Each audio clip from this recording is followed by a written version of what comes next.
हाथ खड़ा कीजिए। काफी नए साथी, एक बार जोरदार तालियां। तो जो लोग पहली बार आए हैं तो परिचय में दे दूं, मेरा नाम मुकेश कोठारी है और मैं इसी भीलवाड़ा का रहने वाला हूँ। यहीं पे मेरा जन्म हुआ, यहीं पर मेरी एजुकेशन हुई, यहीं पर मैंने नौकरी की, यहीं पर मैंने बिजनेस किया, यहीं पर मैंने आर्ट्सिंग किया, यहीं पर मैंने अपना मकान बनाया। जिस जगह पर आप बैठे हैं वो भी मेरा है। यहीं पर उन सारे चंपा लालों के सामने चुपके से नहीं, तो कोई बाहर में विदेश गया फिर अमीर बन के यहाँ गया, ऐसा नहीं कि मैं काम करने के लिए महाराष्ट्र गया, मुंबई गया, बेंगलोर गया और काम करके फिर ताकतवर बनकर यहाँ आया हूं। सारा इन भीलवाड़ा वालों की आंखों के सामने, भगवान के सामने, एक भी से मैंने कुछ किया, सब भीलवाड़ा वालों की आंखों के सामने किया, फिर भी लोग नहीं समझते, क्योंकि हम अपने आप को समझाना नहीं चाहते। हम हर चीज में एक बहाना ढूंढना चाहते हैं और जब हम बहाना ढूंढ लेते हैं ना तो दिमाग संतुष्ट हो जाता है। वो कहता है यार तेरी तो कोई गलती है ही नहीं। जैसे आप सिर्फ एक बार कोई कामयाब हो जाए तो आप बोल देना यार ये बहुत किस्मत वाला है, तो आप एकदम खुश हो जाएंगे। अपन किस्मत वाले नहीं है इसलिए कामयाब, राइट? उसने ऐसा उसके साथ हुआ इसलिए वो कामयाब है, उसके पिताजी बहुत अच्छे थे इसलिए वो कामयाब है, उसकी टीम में बहुत अच्छे लोग आ गए थे इसलिए वो कामयाब है। वो हमेशा एक बहाना बनाता है, अपने आप को खुद विजेता घोषित करता है, सर्टिफिकेट लेकर झंडा खुद ले जाता है। ऐसे दुनिया में लोगों की संख्या है 95%। 95% लोग अपनी बुद्धिमत्ता को महान मानकर अपने आप को संतुष्ट कर जीवन से चले जाते। कोई भी आदमी ये नहीं कहता कि मैं कामयाब नहीं हूं तो इसमें मेरी गलती है। 95% कहते हैं कि मैं कामयाब नहीं हूं तो इसकी गलती है। किसकी गलती है?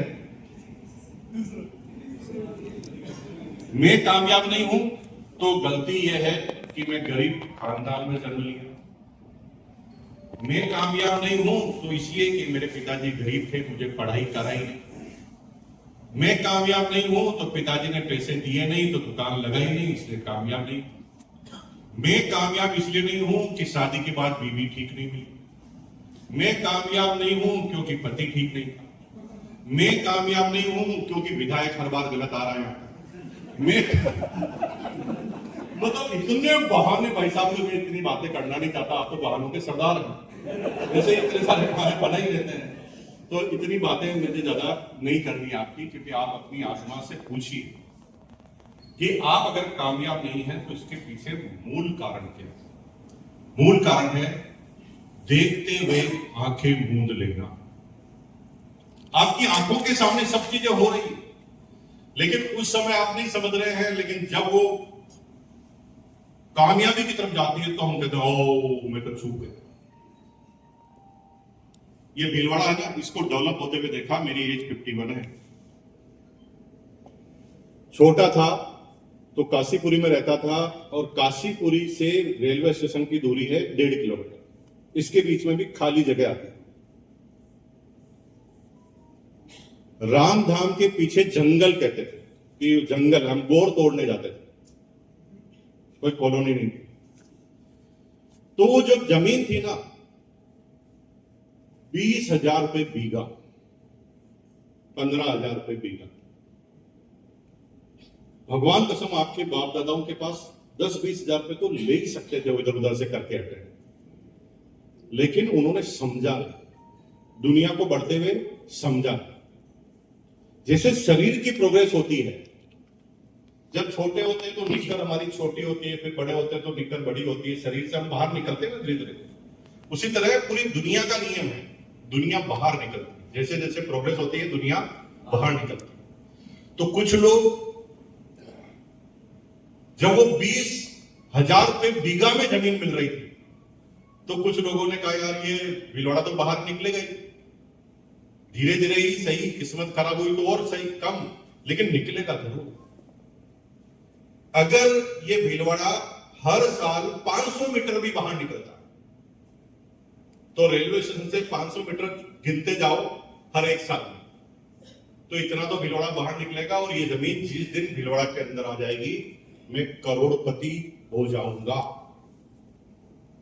जिसने सोचा उसने इन्वेस्टमेंट किया, थोड़ा बहुत इधर उधर से लाकर भी किया। थोड़े दिन तक जो कर्जा हुआ उसमें खाना कम खा के ज्यादा लग्जरी जिंदगी नहीं जीत कर भी पैसा इकट्ठा किया और पैसा चुकाया, और उसकी वजह से वो सारे के सारे लोग आज धरना सेठ है। उन्होंने कुछ किया नहीं था, सही समय पर एक सही निर्णय लिया था,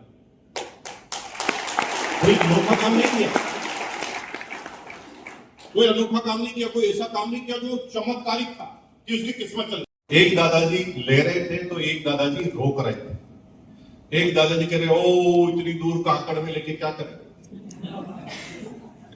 अपने तो भीलवाड़ा पुराने भीलवाड़े में लो। तो ऐसे दादाजी भी थे जिन्होंने पुराने भीलवाड़ा में 20,000 का मकान ले लिया, तो वो 20,000 का 10,000 हो गया। और कुछ लोग जिन्हें दूर ले लिया वो 20,000 का 20 करोड़ हो गया। ये पूरी जिंदगी एक जंग है। और जो लोग वक्त से पहले निर्णय लेना सीख जाते हैं उसे विजनरी कहते हैं। क्या बोला, क्या बोला? वक्त से पहले जो लोग निर्णय लेना चालू कर देते हैं वो विजनरी होते हैं, और जो वक्त के साथ निर्णय लेते हैं वो इंसान होते हैं, और जो वक्त के साथ भी निर्णय नहीं लेते वो क्या होते हैं वो आप खुद डिसाइड करो, मुझे इसके बारे में कुछ नहीं पता। ठीक है, तो 95% लोग इंसान हैं जो वक्त के साथ जैसे जैसे ट्रस्ट आता है वैसे वैसे निर्णय ले लेते हैं, और कुछ लोग हैं वक्त से पहले निर्णय ले लेते हैं, दूर की देख लेते हैं, विजनरी, मतलब आगे क्या होगा उसको पहले पता लगा लेते। वो लोग जीवन में बहुत कामयाब होते हैं। मेरा नाम मुकेश कोठारी है, भीलवाड़ा का ही रहने वाला हूं।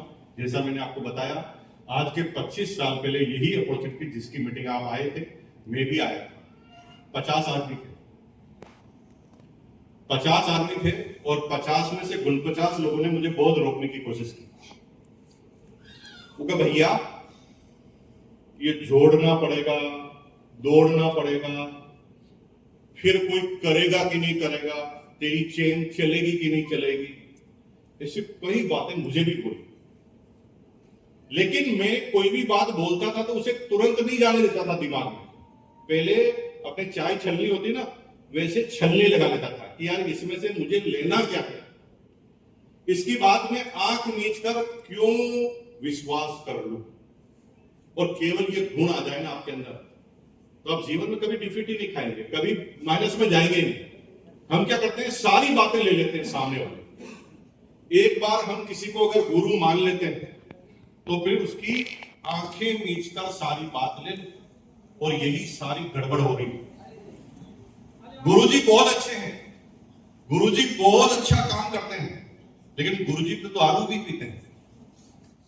तो हम क्या सोचते हैं, दारू भी सही है। मुर्दों को भी बिठा दिया सामने, जिनको मरने के बाद डाल दिया गया था जमीन में, तो जमीन के पास जाकर बीसी सावड़ा जी ने कुछ बोला तो वो अंदर से ही निकल गया, तैयार है काम करने।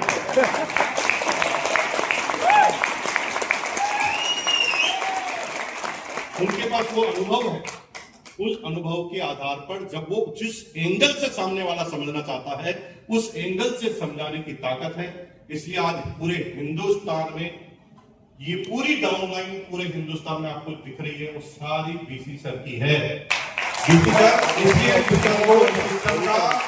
पितामह कहा जाता है, पितामह।